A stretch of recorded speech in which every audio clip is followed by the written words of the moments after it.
Kalau ada penafsiran yang tadi itu yang tidak melibatkan asbabun nuzul, ya itu kesalahan penafsiran, kesalahan metodologi penafsiran, atau perbedaan penafsiran, gitu. Ya jadinya karena metodologinya salah, metodenya salah, cara mengambil kesimpulannya salah, maka jadi penafsiran yang salah atau perbedaan penafsiran, penafsiran yang salah, gitu.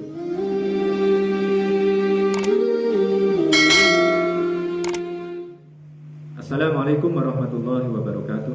Waalaikumsalam warahmatullahi wabarakatuh. Alhamdulillahilladzi asbagha alaina ni'amahu dzahiratan wa batinah, wassalatu wassalamu ala Rasulillah wa ala alihi wa sahbihi wa mawalah. Asyhadu an la ilaha illallah wahdahu la syarikalah wa asyhadu anna Muhammadan 'abduhu wa rasuluhu la nabiyya ba'da. Kita sudah membahas tentang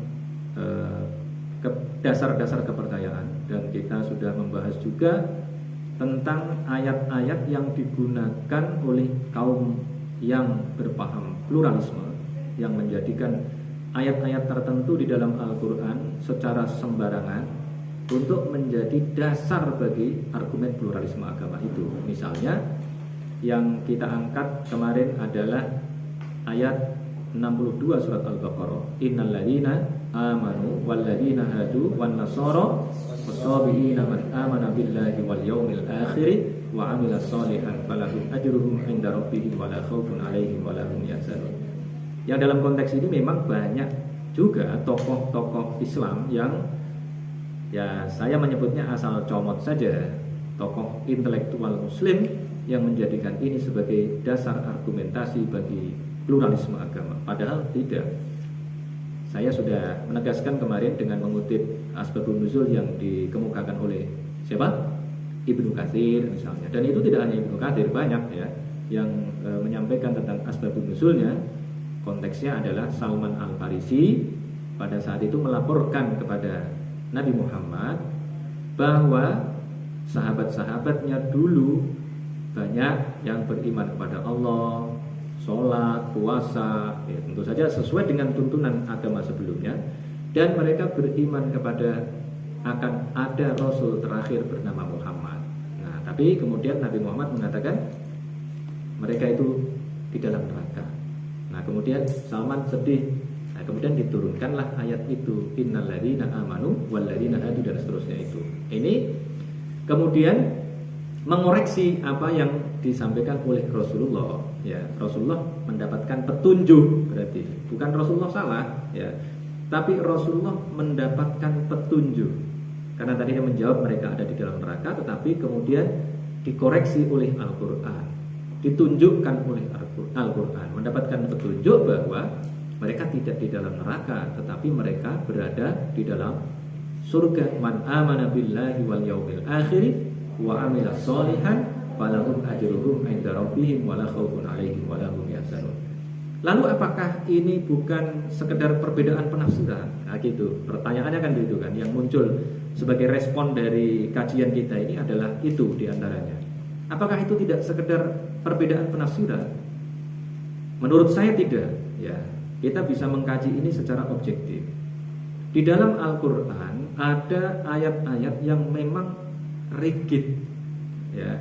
Karena apa? Karena ada asbabun nuzulnya yang kemudian melahirkan teori tentang al-ibrah bi umumil lafzi la bi khususis sabab.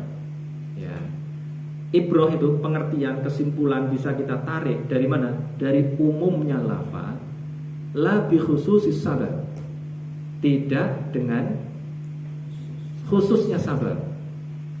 Atau sebaliknya, al-ibrah bi khususis sabab la bi umumil lafzi.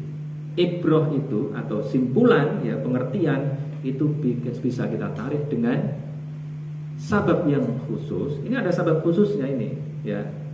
La bi umumil lafzi, tidak pada umumnya lafaz, ya.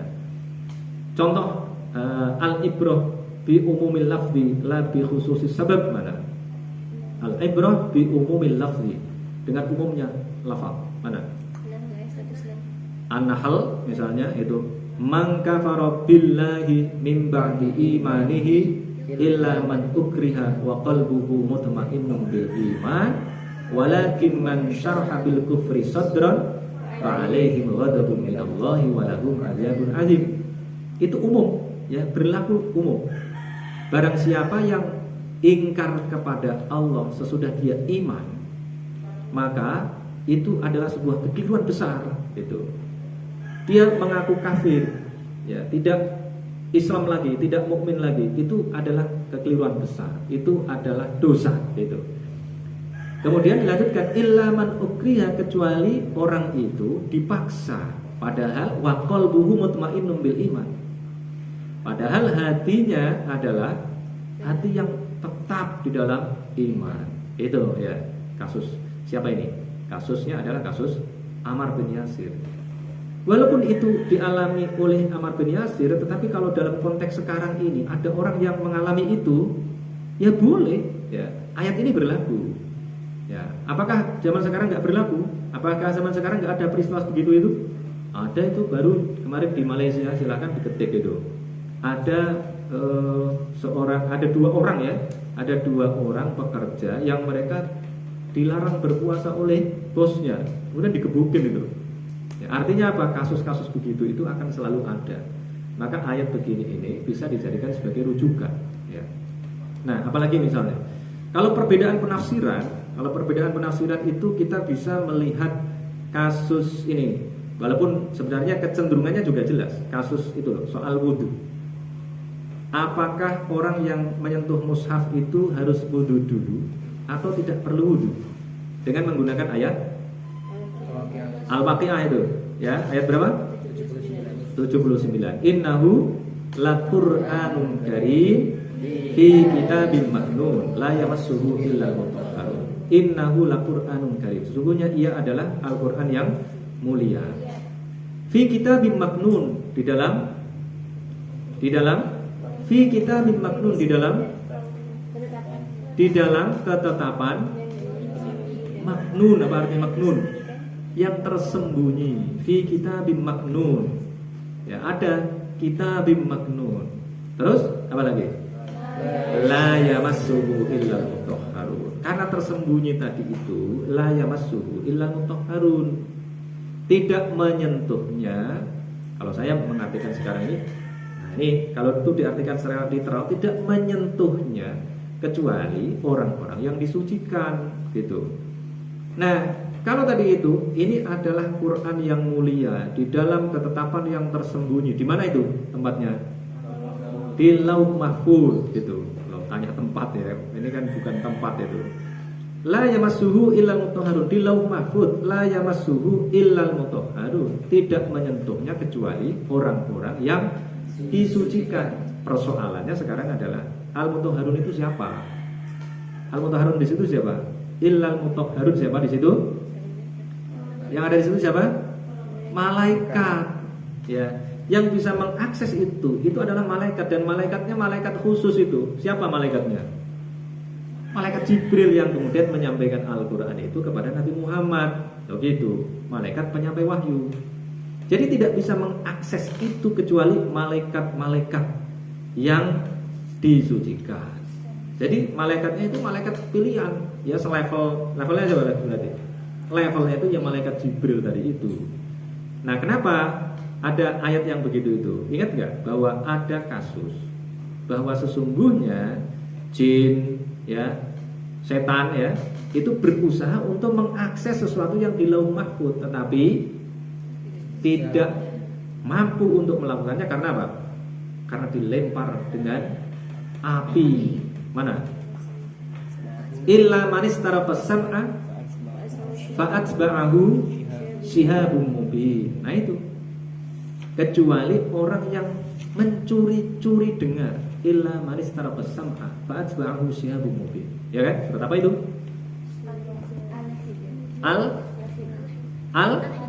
Al-Hijr. Ayat berapa? Coba. 18. Ya, Al-Hijr ayat 18. Al-Hijr ayat 18 mengatakan bahwa Walaqad ja'alna, dimulai dari situ ya, dimulai dari ayat 16 kan. Walaqad ja'alna fis sama'i burujan wa zayyanaha lin-nazirin wa hafiznaha min kulli syaitonin rajim. Gitu. Walaqad ja'alna fis sama'i burujan wa zayyanaha lin-nazirin. Dan ini di langit itu ada buruj. Apa artinya buruj? Gagasan bintang-bintang ya. Wa zayyanaha lin-nazirin wa hafiznaha min kulli syaitonin rajim. Ya, dan kami menjaganya dari setan yang terkutuk. Illa manistarafas sam'a. Ini ya, illa manistarafas sam'a fa atba'ahu syihabun mubin. Kecuali ya, ini setan berarti kan. Illa manistarafas sam'a, mencuri-curi dengar. Pembicaraan khusus itu di situ itu di level yang rahasia. Fa atba'ahu syihabun mubin. Kemudian mereka dilempar dengan Syihabun mubin. Itu baru kasus yang itu tadi itu di atas tadi itu. Nah ini juga sama, mencuri-curi informasi. Kalau mencuri-curi informasi dilempar itu ya gak jadi dapat. Nah makanya la yamassuhu illa mutahharun. Nah kalau kita lihat sejarahnya, ayat ini kan sudah ada sebelum ada mushaf, ya kan? Jadi Al-Quran ini la yamassuhu illal mutahharun, hunya kemana itu? La yamassuhunya kemana? Ke Al-Quran, kan gitu kan? La yamassuhu, tidak menyentuhnya. Seolah-olah kemudian ada Al-Quran mana? Contoh. Nih misalnya ini ada Al-Quran begini ini, tidak boleh menyentuhnya kecuali orang-orang yang telah disucikan. Kan disucikan, bukan orang yang bersuci malah itu teksnya. Tetapi juga masih bisa dipahami, oh berarti orang yang menyentuh itu harus suci, kira-kira begitu toh ya. Cuma kalau kita lihat sejarahnya adalah mushaf itu baru ada pada era, sudah pernah kita bahas, mushaf itu baru ada pada era Abu Bakar, kemudian diperbanyak pada era Utsman bin Affan. Lalu kalau belum ada mushaf itu, kemudian sudah ada ayat la yamassuhu illal mutahharun, lalu ayat itu untuk apa? Nah, masih bisa berdebat. Kan masih ada Al-Qur'an yang ditulis di tulang-tulang, di apa lagi? Di daun-daun, pelepah kurma dan lain sebagainya. Oke, kemudian itu bisa menjadi perbedaan tafsir. Ada orang yang kemudian mengatakan, para penafsir yang mengatakan bahwa untuk menyentuh Al-Qur'an itu harus suci, harus berwudu dulu. Ada yang mengatakan enggak perlu gitu. Ya. Tidak perlu wudu dulu. Kenapa? Karena konteksnya tadi itu, ya. Nah, yang mengatakan bahwa harus berwudu berarti menggunakan apa? Konsep yang mana? Teori yang mana? Al-ibrah bi umumil lafzi la bi khususis sabab. Tapi sekali lagi kalau innal ladzina amanu wal ladzina hadu wan nasara was-sabiina dan seterusnya tadi itu ada sabab khususnya gitu. Jadi kalau mengambil kesimpulan itu sebagai ayat pluralisme agama, ya salah gitu. Salahnya itu fatal. Salahnya itu adalah kesalahan yang sangat jelas. Saya berikan contoh kesalahan yang sangat jelas ya. Kalau diambil kesimpulan yang sebaliknya. Ini contoh. Contohnya adalah ayat tentang sa'i antara Safa dan Marwah. Coba buka ayat berapa itu? Al-Baqarah. Ayat innas safa wal marwata min sya'airillah faman hajjal baita aw i'tamara fala junaha alaihi ay yatawafa bihima faman tatawwa'a khairan fa innallaha syakirun alim. Innas safa, sesungguhnya Safa wal marwata dan Marwah, bukit Safa dan Marwah, iku min sya'airillah, termasuk di antara syiar-syiar Allah, tanda-tanda kebesaran Allah. Inna Safa wal marwata min sya'airillah. Perhatikan yang ini. Faman hajjal baita aw i'tamara fala junaha alaihi ay yatawafa bihima. Faman, maka utawi siapa saja yang hajja menuju sapa man al baita ing Baitullah, Ka'bah maksudnya. Faman hajjal baita aw i'tamara, atau dia berumrah, fala junaha alaihi, maka tidak dosa atasnya ayat tawafa bihima, untuk bersa'i antara Safa dan Marwah.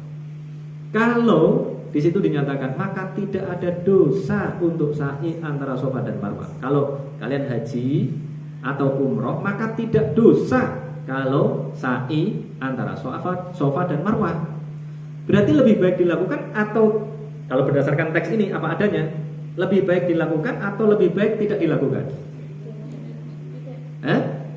Lebih baik dilakukan atau lebih baik tidak dilakukan? Lebih baik tidak dilakukan. Loh gitu. Persepsinya jadi begitu. Iya kan?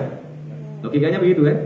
Misalnya ini, kamu kalau nyembelih bebek saya gitu, atau jangan saya yang bilang begitu, ya misalnya Vina bilang kepada Makbat, Bang Makbat, itu bebeknya apa nasi disembelih aja gitu.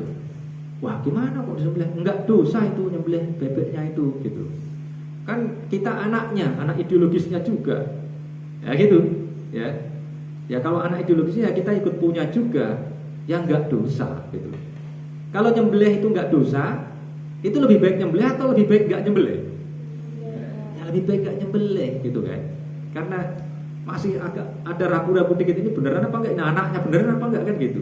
Tapi udah dibilangin Vina, kamu itu anaknya juga gitu. Maka enggak dosa. Berarti sebenarnya tidak menyembelih itu lebih baik, kan gitu ya. Nah, sementara yang namanya sa'i antara Safa dan Marwah itu apa hukumnya? Di dalam fikih itu kalian dulu belajar fikih itu. Hukumnya apa? Termasuk apa itu? Rukun bahkan, rukun haji. Rukun haji itu apa bedanya dengan wajib haji? Kalau rukun haji ya wajib dilakukan, kalau tidak dilakukan maka hajinya tidak sah. Kalau wajib haji ya wajib dilakukan, cuma masih ada alternatif. Kalau tidak dilakukan maka harus mengganti dam, namanya harus menyembelih kambing gitu ya. Paham ini? Berarti ada ayat yang memang harus dipahami berdasarkan asbabun nuzulnya gitu. Termasuk tadi innalladzina amanu walladzina hadu wan nasara. Nah, lagi ini contoh satu. Nah, banyak sebenarnya contohnya itu. Contoh kedua ini pernah kita bahas tentang sebaik-baik bekal adalah takwa. Wa tazawwadu fa inna khairaz zadi taqwa. Itu kan? Ayatnya gimana itu? Masih ingat? Al-hajju ashhurum ma'lumat. Faman farada fihinnal hajja fala rafasa wala fusuqa wala jidala fil hajj. Wa ma taf'alu min khairi ya'lamuhu Allah. Wa tazawwadu fa inna khairaz zadi taqwa wattaquni ya ulil albab. Di situ jelas sekali ayatnya, ya. Ayatnya ini yang sering disalahpahami, yang awalnya kita abaikan aja, ya. Konteksnya adalah untuk berangkat berhaji. Haji tadi apa? Menuju ke Baitullah. Nah, orang Yaman ini latar belakangnya. Orang Yaman berangkat ke Baitullah, berangkat haji dengan keyakinan bahwa kita ini kan akan pergi ke Baitullah. Masa berangkat ke Baitullah nggak dijamin oleh Allah, gitu. Ya, pikirannya begitu. Karena niatnya baik, mau pergi ke Baitullah, maka mereka udahlah, yang penting berangkat aja. Bahasa yang pernah saya gunakan itu mereka jadi haji bonek, bondo nekat namanya. Ya, malah nggak ada bondonya ya kan? Ya modal nekat, maksudnya bondo itu modal. Ya, bonek namanya, bondo nekat. Mereka nekat, gak membawa apa-apa. Nah, apa yang terjadi? Ternyata persepsi mereka keliru. Kenapa? Ternyata mereka di jalan kemudian keleleran Mereka kemudian harus meminta-minta kepada orang di pinggir-pinggir jalan yang mereka temui. Kenapa? Karena mereka kelaparan, mereka nggak punya minum. Akhirnya mereka menyusahkan banyak orang, gitu. Karena mereka menyusahkan banyak orang itulah, maka kemudian turun dan lebih dari itu, menyusahkan itu ya boleh-boleh aja lah menyusahkan orang. Tetapi di dalam Islam itu ada konsep ifah. Sebenarnya lebih kepada itu. Ifah itu apa? Menjaga diri. Ya, itu loh ayatnya. Lil fuqara'il ladzina usiru fi sabilillahi la yastati'una darban fil ardi yahsabuhumul jahilu aghniya'a minat ta'affuf ta'rifuhum bisimahum. Ya. Yahsabuhumul jahilu aghniya'a minat ta'affuf. Di surat apa itu? Al-Baqarah ayat 273 ya. Sampai ini digambarkan yahsabuhumul jahilu aghniya'a minat ta'affuf. Jadi kita itu enggak boleh meminta-minta. sikap tidak meminta-minta ini dianggap oleh Al-Quran sebagai sikap menjaga diri. Nah, sehingga digambarkan di situ sampai orang yang tidak tahu menduga bahwa mereka itu adalah orang yang kaya. Yahsabuhumul jahilu agniya itu. Al-jahil di situ orang yang tidak tahu. Yahsabu menduga hum ing mereka yang tadi itu menjaga dirinya tadi itu. Yahsabuhumul jahilu agniya sebagai orang-orang kaya. Minat ta'afuf karena mereka menjaga harga dirinya. Nah, menjaga harga diri itu takwa, itu loh. Yang dimaksudkan itu begitu sesungguhnya. Maka di dalam ayat Al-Baqarah ayat berapa tadi? Al-Hajju asyhurun ma'lumat. Al-Baqarah ayat 197 itu watazawwadu berbekallah kalian. Fa inna khairaz zadi karena sesungguhnya sebaik-baik bekal iku at-taqwa. Juga takwa gitu loh, bagian dari takwa. Jadi membawa bekal itu, membawa sebaik-baik bekal itu adalah takwa. Jangan enggak bawa bekal. Nah, kemudian diartikan dengan sebaik-baik bekal adalah takwa. Takwa adalah sebaik-baik bekal. Keluar dari konteksnya, loh gitu, ya. Kalau saya memahami ini al-ibrah bi khususi sabab ini. Bahwa takwa itu diperintahkan itu iya, tetapi bukan di ayat itu. Ayat ini lebih spesifik lagi menyuruh kita agar kalau haji itu membawa bekal. Bekalnya harus bekal yang terbaik agar kita masuk dalam kategori takwa. Bekal yang terbaik itu apa? Nah, ini pernah saya jelaskan juga ya. Bekal yang terbaik itu adalah uang. Ya, itu terbaik. Bekal yang terbaik itu uang. Kenapa? Uang itu bisa dikonversi menjadi apa saja. Kalau kalian bawa uang di sana lapar, ya bisa beli makan. Kalau kalian haus, bisa beli minuman. Kalian kehilangan koper yang isinya adalah seluruh baju, maka kalian bisa beli baju itu, beli baju macam-macam gitu. Kehilangan sepatu bisa beli sepatu, kehilangan sandal bisa beli sandal. Tetapi kalau kalian berbekal, bekalnya apa? Bekalnya misalnya kalian bawa daging banyak sekali, sak koper kalian bawa ke sana. Bisa nggak ditukar dengan uang? Ya bisa, tapi nyari dulu orang yang punya uang untuk beli daging, yang mereka tentu saja harus butuh daging. Lah kalau mereka punya uang tapi nggak butuh daging, gimana nukernya? Begitu. Maka khairaz zat dalam konteks ini kemudian bisa ditafsirkan. Khairaz zat itu apa? Ya yang terbaik kalau saya uang. Kemudian ada yang mengatakan lagi, oh di sana ini terjadi perubahan begini-begini, boleh bawa yang lain misalnya. Bawa apa? Bawa kayak disukai orang sana apa? Beras misalnya ya kan. Tapi bawa beras gimana caranya ke sana? Boleh ya. Boleh bawa beras, tapi tadi itu bukan kategori sebaik-baik bekal. Nah gitu. Ini kan berarti apa lagi tadi teorinya? Al-ibrah bi khususis sabab la bi umumil lafzi. Jadi karena ini ya, karena ada teori tadi ini, al-ibrah bi umumil lafzi la bi khususis sabab, dan sebaliknya al-ibrah bi khususis sabab la bi umumil lafzi, maka kita jangan ragu. Jangan ragu untuk mengatakan bahwa ayat innalladzina amanu walladzina hadu wan nasara was-sabiin itu justru adalah ayat yang menegaskan bahwa orang yang tidak mengikuti agama Nabi Muhammad setelah Nabi Muhammad diutus, itu kepercayaannya berarti kepercayaan yang tidak benar, begitu. Salah berarti kepercayaannya, gitu. Nah, berarti kalau ada penafsiran yang tadi itu yang tidak melibatkan asbabun nuzulnya, itu kesalahan penafsiran, kesalahan metodologi penafsiran, atau perbedaan penafsiran, gitu. Ya jadinya karena metodologinya salah, metodenya salah, cara mengambil kesimpulannya salah, maka jadi penafsiran yang salah atau perbedaan penafsiran. Penafsiran yang salah, gitu. Perbedaan penafsiran itu bisa ditoleransi lah, jangan gunakan istilah toleransi, bisa dimaklumi ya. Kita bisa memahami, oh iya, cara berpikirnya begini. Misalnya soal kunut dan tidak kunut, itu perbedaan penafsiran ya. Karena Rasulullah pernah kunut selama sebulan, maka kemudian apa? Kemudian ada yang menarik kesimpulan, kalau Rasulullah pernah melakukan kunut, ya kita kunut terus misalnya. Padahal itu juga ada latar belakangnya gitu loh. Latar belakangnya apa? Latar belakangnya adalah pada saat itu ada kasus penganiayaan sampai pembunuhan ya kan sahabat Nabi itu. Maka kemudian Nabi mendoakan agar orang yang melakukan itu dibalas oleh Allah Subhanahu wa taala. Nah, tapi ini kan juga tidak persoalan yang fundamental, itu persoalan yang furu'iyah gitu. Jadi kalian kunut juga tidak membatalkan sholat kalau kita percaya bahwa kunut itu tidak wajib. Nah, kunut itu tidak apa? Kunut itu tidak sunnah muakkadah ya kan? Itu kan tidak membatalkan sholat. Kalian mau kunut terus kan juga nggak membatalkan sholat kan? Atau sebaliknya, kalau kalian tidak kunut tidak membatalkan sholat, nggak ada masalah.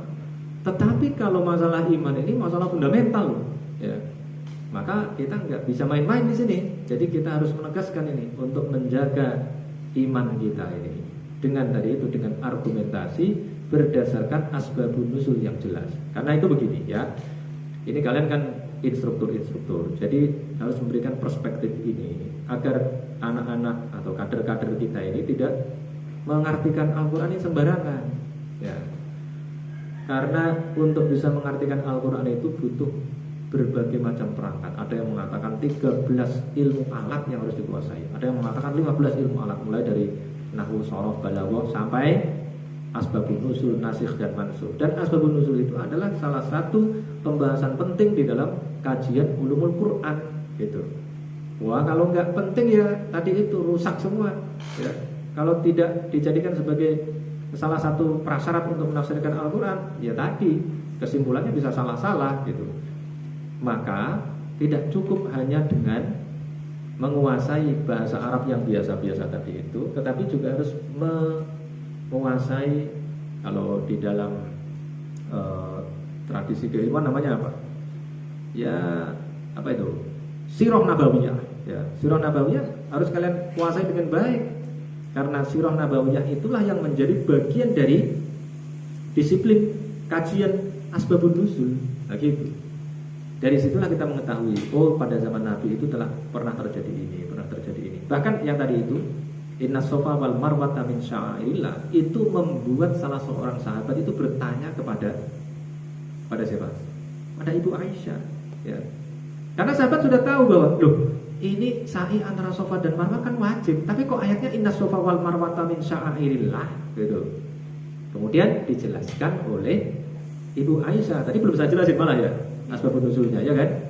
Asbabun nuzulnya adalah pada saat itu di antara sofa dan marwah ada patung-patung yang jumlahnya banyak sekali. Nah, sementara mereka sudah mendapatkan ajaran baru dari Islam bahwa menyembah patung, menyembah berhala itu adalah dosa besar, dosanya tak terampuni, dosa musyrik itu, dosa syirik. Nah, maka para sahabat ini khawatir kalau melakukan sa'i antara sofa dan marwah, khawatir mereka dihukumi dengan menyembah berhala, begitu. Maka kemudian mereka mendapatkan ini ayat ini, karena kekhawatiran itu maka turunlah ayat ini, innas sofa wal marwata min sya'airillah. Berarti kan ada sebab khususnya, ya kan? Nah, kemudian dijelaskan oleh Ibu Aisyah, oh itu sebabnya itu. Ya, penyebabnya adalah karena dulu ada berhala-berhala yang banyak, sehingga para sahabat dulu khawatir kalau mau sa'i antara sofa dan marwah, khawatir menjadi syirik. Nah, kemudian ditegaskan oleh ayat Al-Quran itu.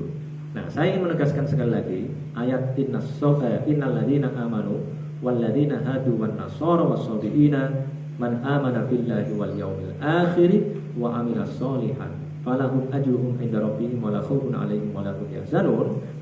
Itu adalah ayat yang turun berdasarkan konteks Salman Al-Farisi bertanya kepada Rasulullah di mana tempat sahabat-sahabatnya yang di masa lalu itu, dan kemudian dijawab oleh Rasulullah tempatnya ada di neraka.